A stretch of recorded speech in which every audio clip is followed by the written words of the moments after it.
Anchor నటి Rohini drugs కేసులో పోలీసులకు దొరికింది.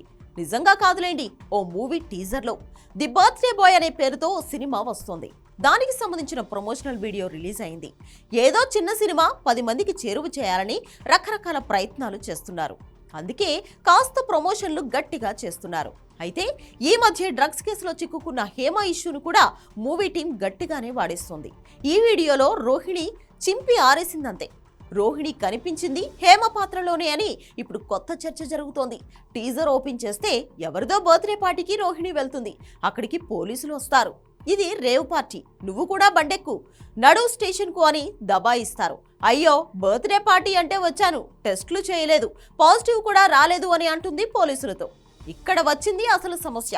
ఇదంతా నటి హేమను వెక్కిరిస్తూ తమ సినిమా ప్రమోషన్ కోసం తీసిన వీడియో అని, అందులో రోహిణి నటించి తప్పు చేసిందంటూ ఈ వీడియోను వైరల్ చేస్తున్నారు కొందరు. నిజానికి ఆ మూవీ టీం కోరుకుంది కూడా అదే కావచ్చు బహుశా. అయితే మరికొందరు మాత్రం ఆ ప్రచారాన్ని తిప్పుకొడుతున్నారు. హేమను పోలిన పాత్రే అనుకున్నా అందులో తప్పేముంది అని కొట్టిపారేస్తున్నారు.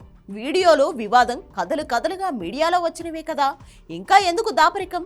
ఆ వార్తల్లో నుంచి తమ సినిమాకు ఓ ప్రమోషనల్ వీడియో చేసుకుంటే హేమకు కొత్తగా వచ్చిన పరువు నష్టం ఏమిటి అంటూ లాజిక్లు తీస్తున్నారు. హిందీలో ఇతర భాషల్లో సటారికల్ వీడియోలు, స్కెట్స్ బోలెడు. అయితే తెలుగులోనే ఇలాంటిది కాస్త తక్కువ. ఇప్పుడు రోహిణికి ఎదురైన అనుభవాలే చాలా మందిని పలకరించాయి.